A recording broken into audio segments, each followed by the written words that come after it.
Fala pessoal, tudo certo? Eu sou o professor Gustavo Ferreira. E eu sou o professor Gustavo Batista. E esse é o fascinante mundo do sensoriamento remoto. O maior podcast em língua portuguesa de geotecnologias e sensoriamento remoto do mundo. Olá, nós estamos começando mais um episódio do podcast O Fascinante Mundo do Sensoriamento Remoto. Esse que é o quinto melhor podcast em ciências da Terra do mundo, segundo o Good Pods. Tudo bem, Gustavo? Como é que você está? Fala aí, professor. Tudo certo, né? A gente está, enfim, no momento aqui da gravação, a gente está vivendo essa situação complicada lá com o pessoal do Rio Grande do Sul, né? Em outros locais também, se eu não estou enganado, Espírito Santo, né? Essa alta muito expressiva das chuvas, né? A gente já comentou sobre isso, podemos separar também um episódio específico, né? E, enfim, temos amigos lá, né? Todos os dias eu tenho falado com o Christian aqui. Falei com ele hoje também a respeito. Da Ambigel, né? E tal, para saber como é que tá e tal. E, assim, espero muito que isso acabe o mais rápido possível, né? A gente está aqui mandando as nossas energias, ajudando no que for preciso. A gente sabe que depois ainda desse evento, ainda tem todo um período de reconstrução, enfim, mas que a gente precisa passar por isso, né? A gente precisa superar esse tipo de coisa até para conseguir criar consciência, né? Com relação a isso. E, enfim, eu sei que essa mensagem não tem muito a ver com o episódio, né? Mas é bom, com o tema, mas é bom a gente ressaltar aqui, tá? Então, espero que todos aí que estejam nos ouvindo ou nos vendo, que sejam da região sul, estejam bem, né? Seguros em suas casas, tá? E é isso. Vamos lá iniciar o episódio, que hoje o papo é um pouquinho diferente, mas é tão importante quanto a conscientização no que diz respeito às mudanças climáticas. Claro, claro. Também quero deixar meu abraço aí para o Christian e para todos, na figura dele, né, para todo mundo da região sul, ele representando todo mundo da região sul.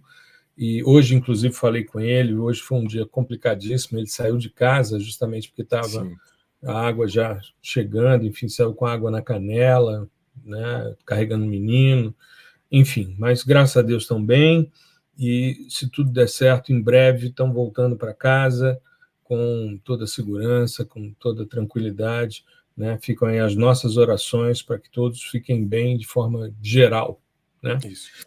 Bom, o episódio de hoje, episódio 226, que a gente está chamando de Cuidado Jovens, a IA inaugura um novo etarismo. E parte 1, porque eu acho que a conversa se alongará para mais de um episódio.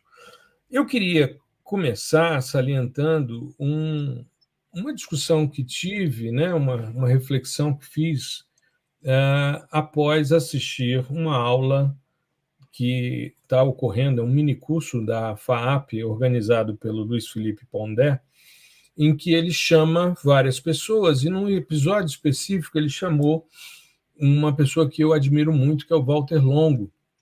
Walter Longo é da área de marketing, ele é sócio de um amigo meu, que é o Fernando Godoy, eles são sócios na Escola do Metaverso, e já conversei com o Fernando da gente fazer um episódio de podcast no Metaverso, para a gente conversar sobre isso. E o Walter, na fala dele, ele chamou atenção para um aspecto que é o seguinte: pela primeira vez, a nova geração está em desvantagem com uma nova tecnologia, a inteligência artificial geracional. Me chamou muita atenção e eu assisti, pedi inclusive ao Gustavo que assistisse também para a gente embasar bem a nossa discussão. Mas antes da gente entrar nesse aspecto do novo etarismo, né, ou seja, as pessoas mais velhas conseguindo se posicionar no mercado de trabalho, né, a gente tem visto aí Estados Unidos e Europa contratando pessoas mais velhas para trabalhar com inteligência artificial. Me chamou muita atenção esse aspecto.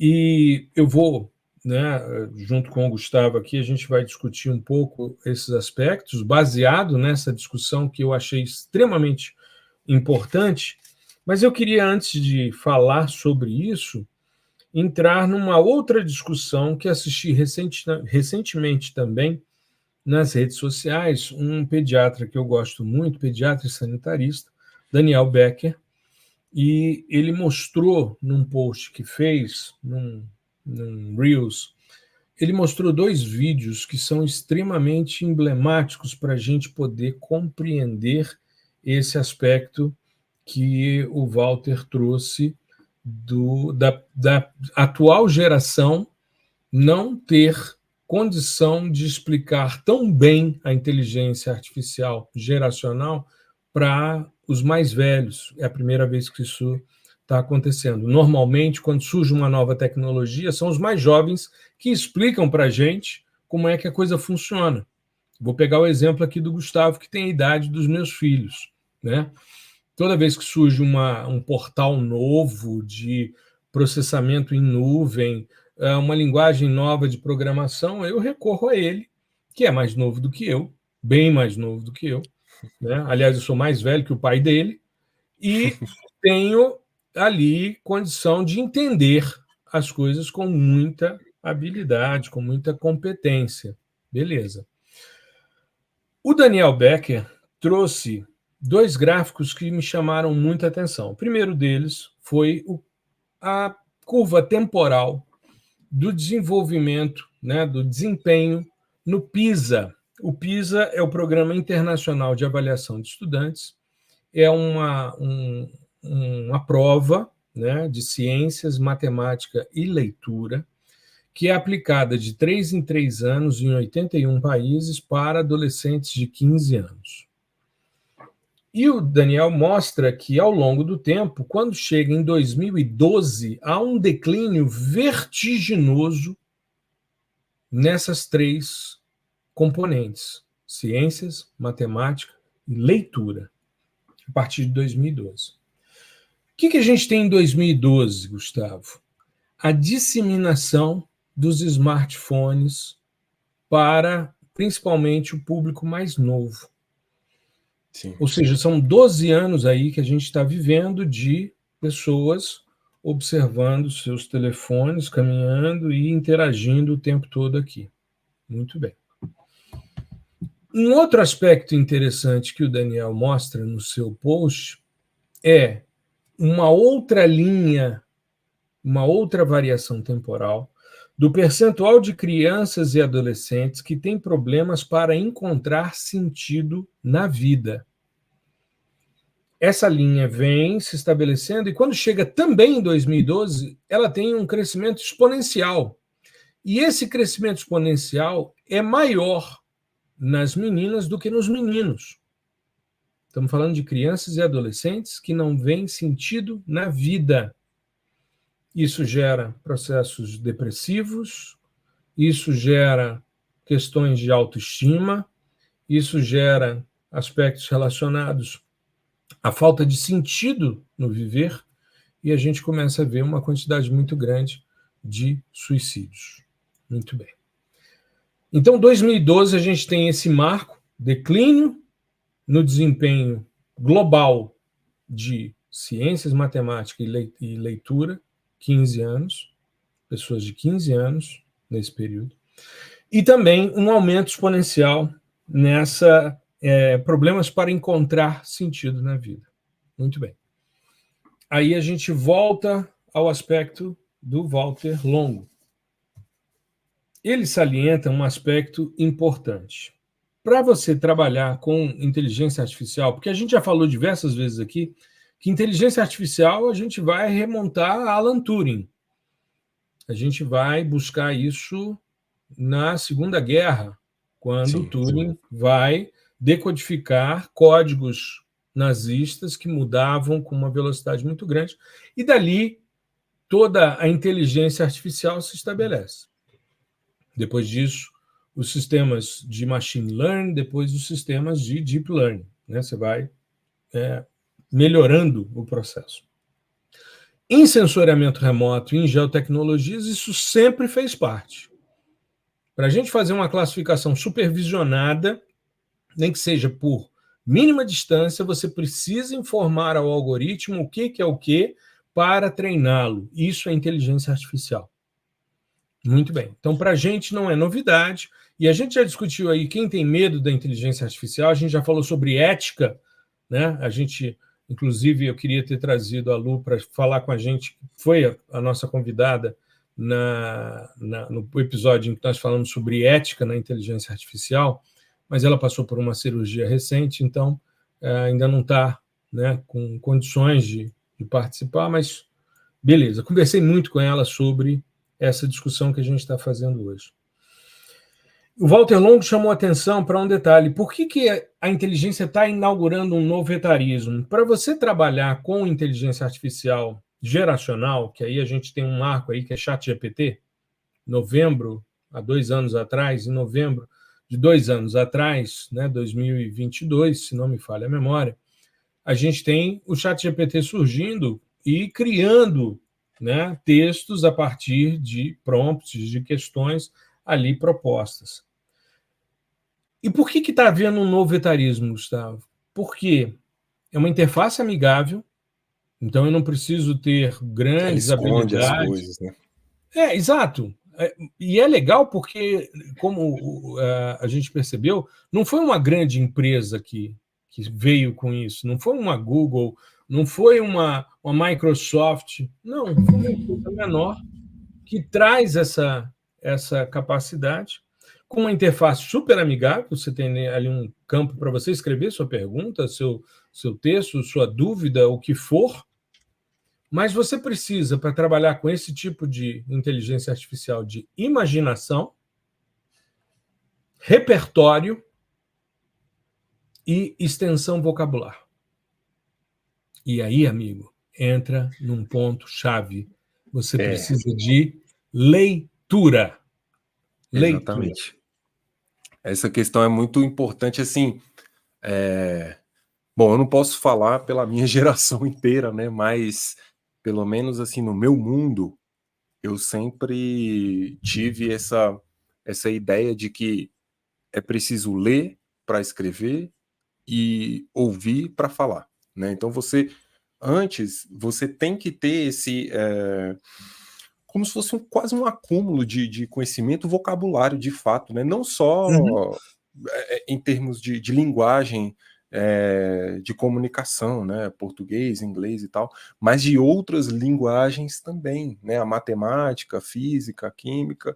Então você precisa absorver isso de alguma forma, você precisa internalizar esse tipo de coisa, né? E com o passar dos anos, essa necessidade de entender como funcionam as coisas, né, por trás dos panos, foi deixada de lado, né? Você colocou ali, igual você falou, uma interface extremamente amigável, você escreve, ela responde. Tudo bem que o pessoal mais cri-cri da inteligência artificial pode falar, não, mas tinha lá em 1900 e bolinha uma inteligência artificial que era só if, else, você perguntava, ela respondia, a interface era a mesma, tinha aquele clipezinho ali do Word, né? Você tirava uma dúvida, sabe? Tudo bem, sim, a mecânica é a mesma, né? Mas o que está por trás, né? O GPT, os transformers, né? O T do GPT é transformer, que é uma tecnologia extremamente inovadora dentro da inteligência artificial. Surgiu no paper do pessoal da Google, chama Attention is all you need, né? Tudo que você precisa é atenção. Enfim, é uma outra discussão. Mas o pessoal não se liga muito nisso, e sim no que está saindo ali no fim das contas. Está resolvendo o meu problema? Beleza, eu não preciso saber disso. E é aí que a gente se engana, né? E vai perdendo essa conexão com o que de fato são as coisas. Então aí deixa de ser tecnologia, deixa de ser ciência e vira magia, né? Então você coloca lá o ChatGPT, não, ele faz para mim, mas por quê? Como que ele faz? E isso é muito importante, né? Eu lembro quando um dos primeiros episódios que eu fiz aqui, eu contei um pouco da minha história e que eu tinha era quase uma obsessão de saber como as coisas funcionam, né? Até comentei que existia um site há muito tempo, How Stuff Works, enfim, como as coisas funcionam. Muito. Eu olhava e mostrava muito. Pô, então, assim, e isso foi se perdendo, né? Existem outras questões também, a própria forma de organização social, né? Que hoje em dia tudo tem que ser assim e tudo é mercadoria, né? Então, acaba que as pessoas perdem essa conexão com as bases, e é uma coisa muito importante. Trazendo para o nosso mundo, né, a gente já comentou sobre isso, que hoje nós vivemos uma fase, por exemplo, do sensoriamento remoto, onde as coisas ficaram mais complexas, né? Você não precisa mais de realizar certos processamentos que hoje eles são triviais. Há um tempo não eram, né? Você publicava papers sobre eles, e hoje não, é coisa trivial, você calcular um índice, né? Você fazer uma modelagem mais específica, uma classificação com machine learning, como a gente já comentou, seja supervisionado ou não. Então, assim, isso já virou trivial. Hoje em dia os problemas são mais complexos, né? Então a gente tem que pegar aqueles datasets ali regionais, continentais e trabalhar agregando uma centena de variáveis para entender uma dinâmica, um comportamento de um fenômeno específico, né? Mas a gente comentou naquele episódio, eu lembro, exatamente assim, não é porque você não está processando mais o simples que você não tem que saber o simples. Isso agora vira uma obrigação. Você tocou O num mínimo. ponto, É o mínimo que você tem que que saber. eu acho fundamental. Você falou sobre índices. Me impressiona, a gente tem uma formação sobre índices de vegetação, né? E na especialização eu vou falar sobre modelagem espectral. Já terminei o material, entreguei, mas é interessante porque todo mundo já ouviu falar, por exemplo, quem mexe com sensoriamento remoto, em NDVI. Sim. Todo mundo já ouviu falar em NDVI. Mas o que o NDVI mede? Ah, não, ele é uma diferença normalizada entre o NIR e o RED. Cara, mas o que isso significa? Espectralmente. O que isso representa? Que tipo de estrutura de organização está ali por trás para você entender o vigor fotossintético ou vegetativo de uma determinada vegetação, de uma determinada área? O que significa um NDVI igual a zero? O que é um NDVI negativo? Ah, não, é não vegetação. Tudo bem, mas por que espectralmente? Entra um aspecto aqui que eu acho interessante, Gustavo, e aí a gente alonga essa discussão. Quando surge o ChatGPT, alguns players de mercado fizeram posts, e nós também fizemos. Eu vi posts desde o tipo: quem é fulano de tal? E vi posts... Perguntando para o ChatGPT, né? Exato. Eu perguntei para o ChatGPT para fazer um teste em aula, para mostrar para os alunos que isso não faz muito sentido. Eu perguntei: quem é o professor Gustavo Batista? E ele me responde: não tenho instrumentos, não tenho informação suficiente para responder quem é o professor Gustavo Batista. Falei: gente, então vamos mudar a pergunta. Vamos lá. Quem é o professor Gustavo Batista, professor de geotecnologias da Universidade de Brasília, que atua no Instituto de Geociências, que ensina sensoriamento remoto há mais de 30 anos para fazer com que as pessoas se apropriem desse mundo fascinante? Aí vem um texto, reescrevendo o que eu tinha colocado. Sim. Tudo bem que a gente está falando aí de ChatGPT 3.5, né? Ele é muito mais limitado do que o ChatGPT 4, onde os caras estão, né, no modelo de negócios deles ganhando dinheiro e está tudo certo.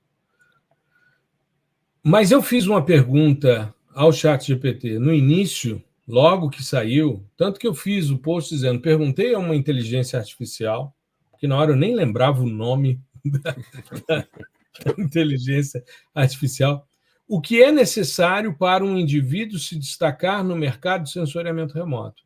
E ele elencou 9 itens, e eu aproveitei os 9 itens para mostrar o que a gente fazia em todos eles com as nossas formações no Geosensor. Ou seja, usei a estratégia de vinculação ao que se espera no mercado com o que a gente forma. Beleza, tranquilo. E aí entra um aspecto que eu acho que é importante quando você fala dessa questão do indivíduo precisar saber o básico. Se você não lê, você não imagina. Porque se você olha as imagens, você não precisa fazer uma criação mental. Uma das coisas mais interessantes é você tentar imaginar como é a paisagem que está sendo descrita, como é o fenômeno que está sendo observado ali. Eu, por exemplo, estava lendo a biografia do Feynman, né? E me chamou, já fizemos episódios aqui antes de Sim, você sim. entrar, né, no podcast. Eu fiz o que a história do Feynman no Brasil tinha a ver com o ensino de sensoriamento remoto. É um dos episódios que eu mais gosto, um dos episódios que eu mais gosto. E é interessante porque a gente começa a ver que o indivíduo só imagina se ele lê, porque quando ele lê, ele precisa abstrair para tentar criar aquilo que o autor descreveu. Exatamente. Você vai conversar com uma pessoa que leu, por exemplo, a série de livros do Harry Potter. Vamos pegar o caso do Harry Potter, né? Meus filhos, por exemplo, leram todos os livros, adoram e tal, assim como Desventuras em Série e tantos outros, Percy Jackson, todos esses que depois viraram filmes. Uhum. Todos eles leram. Meus 3 filhos eles tinham esse hábito, gostavam muito, gostam até hoje, leem muito e tal. E aí, eu me lembro, inclusive, eu li um dos livros do Harry Potter de férias, esqueci de levar livros, tinha lá de bobeira, fui ler A Câmara Secreta, achei um barato aquilo. É o segundo esse, né? Eu acho. É o segundo. Você imaginar todo aquele contexto é completamente diferente de depois você assistir o filme, que é uma leitura que o diretor deu àquele roteiro. O roteiro já é uma simplificação e o diretor faz essa questão. Mas a imaginação pressupõe essa carga de leitura. Repertório. Você só tem repertório se você tem teoria. Se você não tiver Senão você não vai teoria, tirar vai tirar o repertório de onde, né? de onde? De onde? Então você se depara com um problema complexo e você vai tirar de onde uma estratégia metodológica? Estou falando em termos de sensoriamento remoto, em termos de geotecnologias. Como é que você vai construir isso? Como é que você vai fazer uma proposição metodológica se você não tem repertório? Se você não tem as caixinhas para você puxar e dizer esse ferramental responde ao que eu quero. Se eu fizer essa análise, eu consigo compreender esse aspecto. Quem trabalha com modelagem faz isso o tempo todo. Por quê? O modelo é uma representação do mundo físico a partir de uma equação ou de um conjunto de equações. Então você precisa, para modelizar algo, você precisa ter uma noção de como aquilo funciona. E você só entende como aquilo funciona, mesmo que seja de forma limitada, se você tiver visão de mundo, se você tiver repertório. Sim. E extensão verdade. vocabular. E extensão vocabular. O Walter Longo deu um exemplo na aula que eu achei genial. Se você não sabe a diferença entre teto e abóboda, o Midjourney vai gerar algo ruim para você. Ele não usou esses termos, mas eu estou trazendo. O teto e a abóboda, sim. Mas se você não sabe a diferença do que é um teto e do que é uma abóboda, na hora de criar uma imagem sobre isso, você se perde. Porque você não sabe. E um exemplo trivial, né? Bem tranquilo. Exato. Assim. Exato. Vamos pensar na nossa área. 2 coisas que as pessoas normalmente têm dificuldades, principalmente quando começa a trabalhar com dados LiDAR. Diferença, MDE e MDT. São sinônimos. Conversa. Conversa. Você pode até tratar como sinônimo. Mas é interessante a gente perceber. Conceitualmente não é, né? Conceitualmente é completamente diferente. É como reflectância e reto espalhamento. São coisas distintas. São coisas distintas. Mas é o retorno de uma onda eletromagnética. Sim, mas a fonte é diferente. A interação com a superfície é diferente. O tipo de onda que está indo é diferente, porque uma é eletromagnética, a outra normalmente o campo elétrico está polarizado. Ou seja, são coisas completamente diferentes. Mas eu posso usar como sinônimo. Cara, as pessoas têm dificuldade de entender o que é sinônimo e antônimo. Então, meu amigo, Eu acho que a gente tem ainda muita coisa para conversar sobre isso, Sim, mas eu acho que é um ponto importante para a gente avançar. Por quê? Porque a gente está observando uma redução da capacidade de aquisição de informações e de se posicionar no mercado. sim. Tudo vai ter uma consequência, né, para essa geração. Talvez, né, não sei como vai se dar a evolução das coisas, se a gente levar em consideração um grande período de tempo, pouca coisa muda, né, em termos do que a gente prevê, né? Então, assim, é difícil alguém contrariar uma previsão assim, mas pode ser que a gente chegue no ponto de inflexão, né, com relação a isso. E talvez não essa geração agora, mas a próxima já tenha essa consciência, né, de que, cara, a Tá? gente precisa voltar às bases e tal. Mas o fato a gente tá aqui, não é alarmando nem nada, e também não tem um discurso sabe, estuda, vai lá, bota a bunda na cadeira, estuda não sei quantas mil horas, discurso de meritocracia, sabe?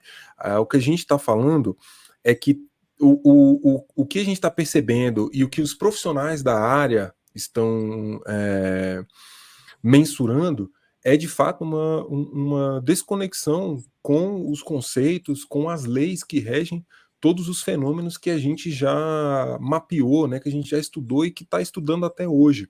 Né? Então, tudo acaba se prejudicando, a ciência vai ser prejudicada, a indústria vai ser prejudicada, né? No fim das contas, a educação nem se fala. Então, assim, a gente só está tentando atentar as pessoas a esse ponto, né? Que é uma coisa que a gente já observa já há um tempo. E assim como, por isso que eu falei que tinha uma conexão com a questão de mudanças climáticas, assim como a questão de mudanças climáticas, que quando a consequência vem, ela vem em ondas, e essas ondas são exponenciais, né? Primeiro, daqui a 32 anos, aí agora já é 16, aí 8, 4, 2, e pronto, já o negócio está acontecendo. Né? Da mesma forma, é essa questão dessa desconexão, tá? 2012, é pouquíssimo tempo para você 12 anos. destruir uma, sabe, uma forma de pensar e de construir conhecimento, que isso é muito importante. Né? A gente, só para fechar, a gente estava falando dessas questões de poder de abstração. Isso é muito importante na ciência. Na programação, nem vou falar. Assim, é mandatório. Você tem que ter um bom poder de abstração para você entender que por trás de todo aquele pano lógico matemático está a sua solução, né? Está o passo a passo da sua solução. E quando você deixa de imaginar, deixa de exercitar seu cérebro nesse sentido, né? E isso aqui não estou tirando da minha cabeça, né? São estudos da neurociência. Quando você deixa de exercitar seu cérebro nesse sentido, de imaginação, né, de tentar abstrair as coisas, você perde muito da conexão, da plasticidade cerebral. Né? E isso a longo prazo é muito ruim, porque aí vai criando esses indivíduos totalmente dependentes dessas novas IAs, né, generativas, enfim, que gera tudo para você. Né? E a ideia, eu acho que não é bem essa, como a gente já pontuou outras vezes, a ideia é usar como uma ferramenta, mas usar como uma ferramenta você tem que saber o que faz dela uma ferramenta, quais são os conceitos que estão envolvidos ali. Né? Você Exato. não pode pegar um martelo e utilizar para serrar uma madeira, não vai dar. Né? Por que você utiliza o martelo para bater um prego? Porque você sabe para que ele foi feito, né? Você entende todos a base, os conceitos envolvidos ali, toda a mecânica do negócio. Tá? Então, se você não entender, você vira só um usuário, né? Enfim, aí tem uma questão de marketing também, que eu acho que, dado o tempo aqui, a gente pode discutir no próximo episódio, mas a Vamos sim. lição é essa, a gente está aqui na intenção de atentar, né, de alertar um pouquinho vocês, principalmente o pessoal que está na graduação aí, que está começando, né, a buscar realmente, né, ainda que a internet e redes sociais digam ou induzam ao contrário, busquem entender os conceitos, as bases, né, seja de sensoramento remoto, de geoprocessamento ou da área que você esteja estudando. Isso é muito importante e é isso que vai te fazer, né, não só um bom profissional, mas um ser humano também de excelência, sabe? Que nem tudo é trabalho e academia, mas você entender essas coisas é muito importante para a sua própria evolução. Maravilha. Vamos deixar para a gente fechar esse assunto no próximo episódio. Uma boa semana para vocês. A gente se vê no próximo episódio, na parte 2, sobre cuidado, jovens. A IA inaugura um novo etarismo. Gustavão, grande abraço. É isso, um abraço, até o próximo episódio. Muito obrigado por prestigiar o nosso podcast. O fascinante mundo do sensoriamento remoto.